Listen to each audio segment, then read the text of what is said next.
Hello! Welcome to my IBS story. I'm Natalie, and I'm here to tell you my story of living with IBS for 14 years and how I eventually became free from the IBS. And I hope to be the light at the end of the tunnel for anyone living with IBS. Your symptoms can be alleviated at the very least. So I am sharing my story so you can do it too. Welcome to episode 4, guys. As usual, you can find the show notes at www.nataliemears.co.uk/episode and then the number 4. Okay, so just to summarise. So far you've heard what my life was like living with IBS, the things I tried to alleviate the IBS symptoms, and how I came across a therapy called rapid transformational therapy. And in this episode, I am joined by the RTT therapist who helped me overcome IBS. And we are going to be discussing what RTT is, how RTT works, and what's involved. So without further ado, would you like to introduce yourself? I'm Tracy Stone, and I am a clinical hypnotherapist. I'm an advanced rapid transformational therapist. So what does that all mean? It means that I get to live the dream. I get to help people every day of my life to overcome their limitations. Anything that stands between them and happiness, health, success, whatever it is that is eluding them. I help people in generally as little as one session to overcome those issues, just like you do as well, using rapid transformational therapy. Thank you for introducing yourself, Tracy, in such a beautiful way as well. It was really lovely, and I completely agree. Like, it really is kind of living a dream of really helping and serving others in a really meaningful way. It's amazing. And yes, I also practice rapid transformational therapy just as Tracy does. So Tracy, would you like to explain to the listeners what RTT is? I would love to. So RTT is an incredible technique and methodology which helps people to very quickly, the trick there is in the name, rapid transformational therapy, Yes. to very quickly overcome their limitations. Now, this methodology is different to an awful lot of other approaches. So, for example, people can say, well, it's just hypnotherapy. Isn't hypnotherapy a standard thing? Doesn't everybody do it the same? Actually, no. It's kind of like buying a car. You don't just say, I'm going to buy a car, and it doesn't matter which one you pick. They're all different. They all have got a different level of quality. They can all go a different speed. They've got different horsepower. They've got different bells and whistles associated. Yeah. And RTT, if you're equating it like that to a car, is like the Ferrari of cars. So it was created by a lady called Marissa Peer. She's pretty much the world's foremost hypnotherapist. She's been working in this area for well over 30 years. And she has worked with the top of the top, the most elite. And these days, she truly only really does either train her technique out or works with the likes of world leaders, Oscar winners, Olympians, famous football teams. She works with the top of the top. She is really at the top of her game, and she's there for a reason. This methodology that she has created is different from other approaches of therapy, other approaches of hypnotherapy even, because it focuses on getting very quickly to the root cause of the problem. Whereas very often people come for therapy or even hypnotherapy and they have to come back again and again and again. And it becomes kind of a series of things that you get into. And it can be very much more about learning how to talk about your problem Rather than getting it solved. Exactly. So a lot of people, their aspiration is to learn how to live with the problem. They feel that living with what's going on for them, whether it's a health issue, whether it's a happiness issue, a love issue, relationships, success in business, in your career, a lot of people feel that living with that problem and accepting it and being able to talk about it and exist with it and have workarounds for it is what they're after, because they don't actually realize they can be without the problem. And that was me for a long time, and probably many of our listeners right now. Exactly. And I can understand why, because that's what we get into a cycle of. We are living with the problem and we're just wishing it wasn't so hurtful. It wasn't so emotionally draining, physically draining. And if only we could just cope with it better. And that becomes the aspiration. But with RTT, it's incredible at getting very quickly from 95% of clients to the root cause of the problem and on their journey to success in one session. How amazing is that? Like you said, it is living the dream, helping people with a therapy like this. It is amazing. It really is. And I see it every single day in my clients. Oh my gosh, the things that I see changing for them, that they see changing for themselves. It's just the most amazing thing. And to see people living without that problem and realizing that if I can solve that big problem that I had, I can solve any other thing that comes my way as well. And that's the joy also of using RTT, is that you can teach them as you go through that session, through that process, to be able to use these approaches, these techniques at any other time in the future to radically transform whatever comes up and hits them. Yeah, I agree. With the clients that I work with, when you see the change in them, the transformation in them, and how empowered and how much more aware they are of what's really going on, is really quite profound. So now, Tracy, should we talk about how RTT actually works? We don't need to get too geeky into all of the neuroscience, maybe just like a brief overview. So RTT at the base of it and hypnotherapy, they're all about the mind. And they're about the mind for a very good reason. You want to start thinking of it like it's like a computer, or it's like your mobile phone, which is basically a small computer. And that computer of our mind is in charge of running the machine, which is your body. Now, everything that happens to us in our body is controlled absolutely by the mind. And we can see that through a very simple example. If somebody had a very severe accident, let's say that they have been in a car crash, they've been run over, something really severe happens, they have a very severe head trauma, and they're in hospital and they're brain dead. When you are brain dead, your body cannot function. There are no signals being sent throughout the body to make your lungs work, to bring the oxygen into the blood, to send the blood around your body to the vital organs. There's nothing in your body that can work when you are brain dead. So therefore, you would be lying in the hospital hooked up to many machines, and they are making your body operate at a basic level. So from that example, you can see how critical the mind is in how our body operates. It is the computer in control of that machine. But that computer has to get its programming somehow. It doesn't come with all of the programming. Interestingly, when we're born, we are born with only a couple of fears. There are only a couple of things that we are aware of, to be afraid of, to be concerned about. We are born with the fear of loud noises and the fear of being dropped. And they're very, very basic self-defense mechanisms. And what they result in a baby is when they hear a loud noise, they cry, they scream to draw attention and to make sure they get saved or comforted, to know that everything is okay. If they feel they're going to be dropped, they kind of shoot their arms out in this little cute star-shaped pattern in an effort to try and stop themselves from falling. Now, of course, they can't. They don't even have the strength in their hands to cling on to anything. It's just that self-defense mechanism that kicks in. So those are the only things that we're born with. Everything else that we pick up along the way is stuff that we take on board as a result of life's journey. And your mind is watching all of that, listening to all of that, and it gets its programming based on how we react to the situations that we find ourselves in. And what we mean by that is it hears the words that you use. And your mind is programmed to accept everything that you say.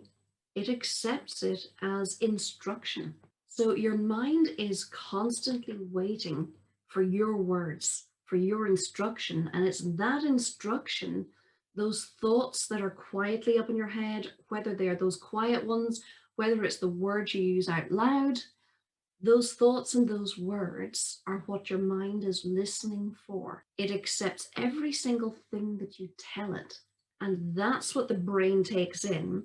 And it starts creating those new flashes, those connections, that neuroplasticity that is the neural connections that form your belief systems. Which are our programs, essentially, right?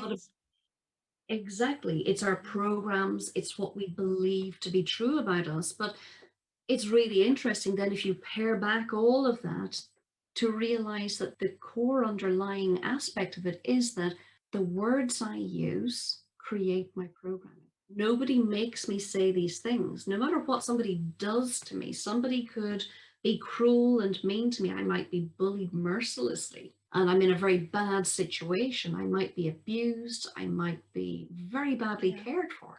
But it's not so much what other people do to me, it's what I say to myself about it.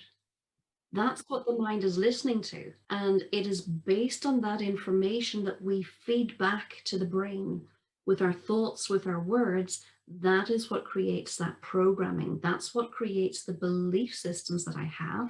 And those belief systems are what the mind uses to say, ah, yes, okay. It listens to everything. And when it listens to it, it converts it into your reality. So my words become my reality. And that's the simple way of saying neuroplasticity is what creates how my world looks and feels and smells and tastes. Amazing. Thank you for explaining that, Tracy. Not at all. So now let's start talking about what's really involved with rapid transformational therapy. What can someone expect? So you choose to do RTT, you've had the consultation, you both want to work with each other, you set up your RTT session. So you book a day, a time. So as the client, you will be working in collaboration with the therapist that you choose to work with. And when you work with that person, first of all, you kind of talk briefly about, okay, why am I here? What am I wanting to work on? So say, for example, I want to work on the IBS. The symptoms are ruling my life. I feel controlled by the IBS. I want to get relief from those symptoms. Okay, so you want to be going to the toilet more often, maybe, or less, depending which type of IBS you have. So you want to be having perfect poos, etc. So we're kind of painting the scene of actually what you want your life to look like without the problem, without the issue. So we talk about that in the initial part of the RTT session. And then once we've done that, then we go into hypnosis, which is a totally relaxed state. You actually go into hypnosis naturally multiple times in the day without realizing, or maybe you do realize. So the therapist will guide you into hypnosis, and in hypnosis, the whole point of RTT, as Tracy said, is getting to the root cause. So in order to get the root cause, we're dialoguing with the subconscious. That's why we go into hypnosis, because that's how you dialogue with the subconscious. And we ask questions about what's the root cause of the IBS? What's the root cause of the symptoms? What's the root cause of why you miss out on events? Things like this. So once you've gone back to a handful of these scenes, all about why you have the problem, the issue that you're facing, what you and the therapist do together is uncover the meaning and interpretations of these scenes, of these events from the past. Because the meaning and interpretation of those events basically creates those beliefs, those programs, as Tracy mentioned. And you want to unravel those so that you don't have to live with that belief anymore. And so in the session, your RTT therapist will help you deal with any unfinished business. So they'll use different techniques depending on whatever came up for you, whatever issues still need to be addressed. And then right at the end of the session, your therapist will create a personalized transformational recording for you. And it's totally personalized just for you and your needs and what you want. So for example, in your recording, it might be repeating, your digestive system works and operates perfectly. When you go to the toilet, you have a perfect poo. You have one bowel movement a day. Those types of things. And then to make a more vivid picture, it might be, you go through life effortlessly. You are carefree. You can do and go as you please. You are free, and you can say yes to opportunities now. You are saying yes to opportunities that excite you, like going to the cinema, like going out for dinner and choosing anything you want off the menu. All of this is available to you. So whatever it is that you want, and those examples are more the sorts of things that my IBS clients want to hear, because they've been living with restriction for such a long time. They want to be able to go out for dinner and have whatever they want off the menu. They want to have the freedom to go to the cinema, to go out with friends, because for such a long time they haven't been doing that because the symptoms have held them back. So that's really what to expect in an RTT session. So the next bit we're going to talk about is actually, how do I get the ball rolling on that? How do I actually make this happen? So say someone wants RTT, they're thinking about having RTT, as I did around 3 years ago now. So the person finds a therapist that they feel that they want to work with, client contacts the therapist, and then you have a consultation. So do you just want to very briefly explain the consultation process? Absolutely. And you're so right, Natalie. It's a critical part of the process. It's the opportunity for the client to decide, is this therapist right for them? Do they connect? We connected really well. And that's important, that when you reach out to somebody, you don't have to go with them. You don't have to accept them. You don't have to go Yes. into their care. You get a choice in that, and you must reserve that choice for somebody that you believe you connect with and they know what they're talking about. You have faith in them, because it's when we place faith in something, that's part of our belief system. It gives us a comfort. It makes us think, yes, they can help me, they can do something. If I get the sense that there's somebody, like we had mentioned earlier, who wants to learn how to talk about their problem, who would rather be better served perhaps by having regular counseling, regular therapy, that's not what I do. I work with people who are ready to be free, people who are ready to be rid of the problem Yes. and live without the problem. Whereas Mm. a lot of other people don't want that. They actually want to do the regular talking. So I will actually advise them to go to somebody more suited Mhm. to what they're looking for. But then in the consultation call itself, most therapists will offer you a free consultation, and they should. So the free consultation will usually last somewhere around 20 to 30 minutes, occasionally longer. It really does depend on how long it takes somebody to be able to talk a little bit more freely about the thing they want to solve. Because people do feel embarrassed and they do feel ashamed and they do feel guilt, and they feel they shouldn't have this problem at all. It Yes. makes them feel like they're being weak. So there's that conflict when you're trying to talk about something that you don't want to have, and it takes a little bit of time to open And that you up. might even be the first person they've even said this to. So that's a big thing. Exactly. It's a very big thing. And that opportunity then helps to show both them, are they ready for this form of therapy? Are they Mm-hmm. ready to actually let it all out and make a brilliant choice, which they will make in the session to say, Yeah. I let go. I am ready to let go, because the most transformational aspect of it all is realizing that if I want to hold Mm-hmm. on to my baggage, I can't be free of it. You can't have it both ways. So you've got to know, I either want to hold on to this because I feel somehow it's protecting me, to hold that pain close, to remind myself of how I've been hurt. If I want to hold it and I think that's protecting me, I can't be free of it as well. So the consultation process is a great way of seeing, is that connection there for us both? And I can then explain to the client what this whole process is about, what RTT is, how it helps us to find the root cause of the problem by going into hypnosis. And you explain to the client the reality of it, that in hypnosis, you're connected into your subconscious mind. And your conscious mind and subconscious mind are radically different. So, your conscious mind, the mind that you are using now to have this conversation with me, the mind that I'm using to talk to you and to your Yeah. lovely listeners, we're using our conscious mind. It's the awake mind. It's the task-focused mind, the one that gets us through the day, gets all the stuff done, gets the work done, gets the housework done, gets the shopping done, goes out for fun. It's the awake mind. But that conscious mind does not have a long-term memory. It's there to focus on the now and to get stuff done.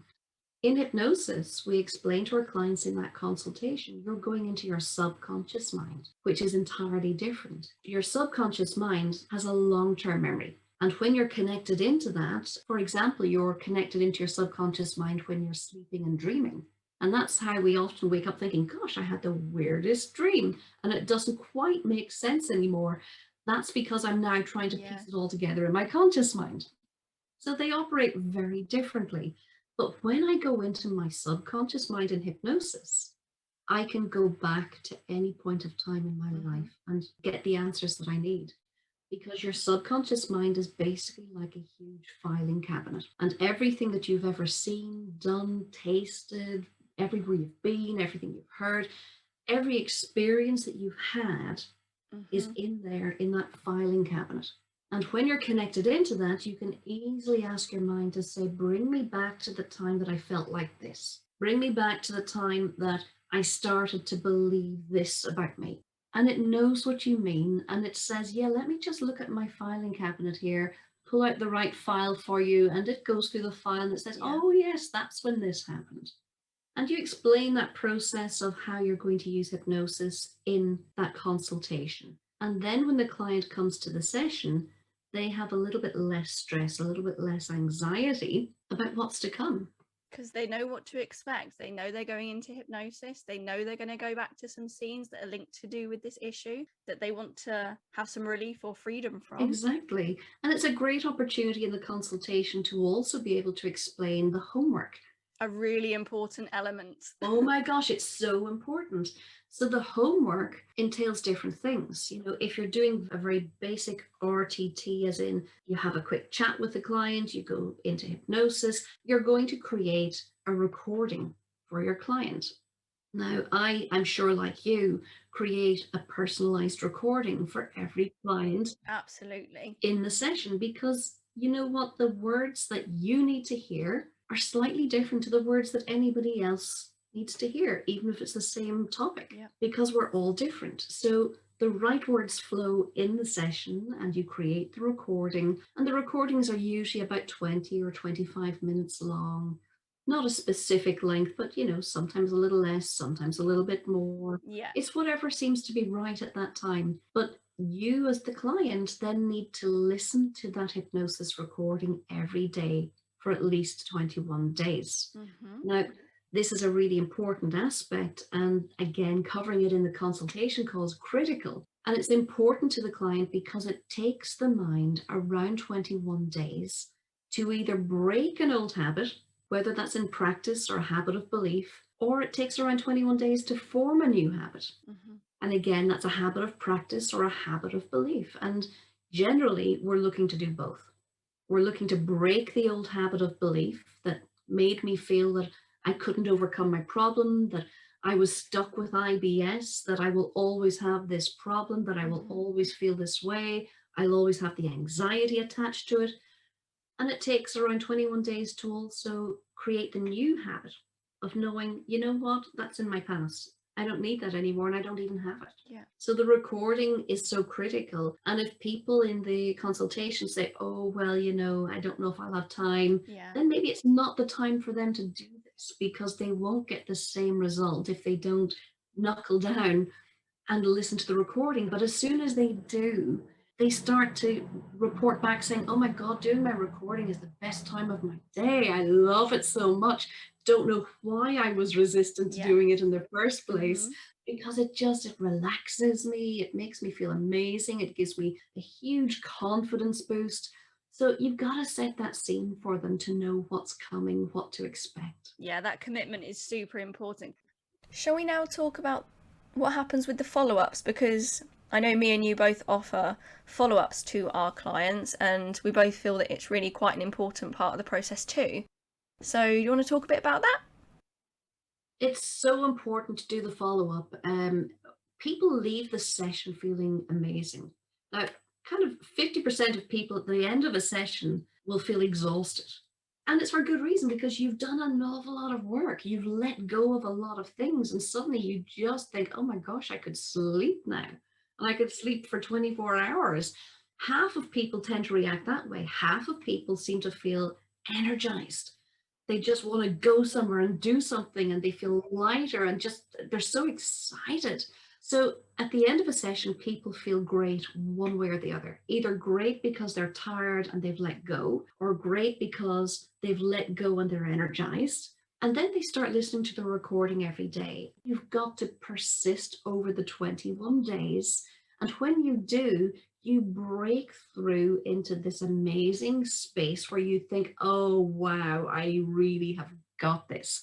Yeah, so same as you. I mean, I really think that it's an important part of the RTT journey to have those follow-ups and to have check-in calls to see how you're doing, to share how you're doing, and to share those aha moments and celebrate their success, the person's success. Well, I think that's pretty much everything on what RTT is, on what's involved in having an RTT session, and what someone can expect. I think we've really painted a picture for people who are potentially interested in releasing themselves, relieving themselves from whatever issue that they have in their life, whether it's IBS or something else. And if you have any questions or queries, just head on over to my website, which is www.nataliemears.co.uk. And right at the bottom of the website is a form where you can just send me a message. So if you've got any questions about RTT, what's involved, or anything else, just fill in that form, or you can send me a text. My mobile number's at the bottom of that website, and I will be happy to answer any questions you've got. So that's all for now. Thank you so much for joining me, Tracy, and helping paint that picture for listeners. It's a pleasure, Natalie. So thank you for letting me join you and your listeners. You are very welcome. In the next episode, Tracy is joining me again, where we're going to be talking about actually what happened for me in my RTT session for IBS, which I had with Tracy about 3 years ago. So I look forward to you joining me then. So that's all for today's episode. Thanks for listening. And if you could write a review, subscribe, rate, and spread the word about this podcast to anyone you know that has IBS, that would be great.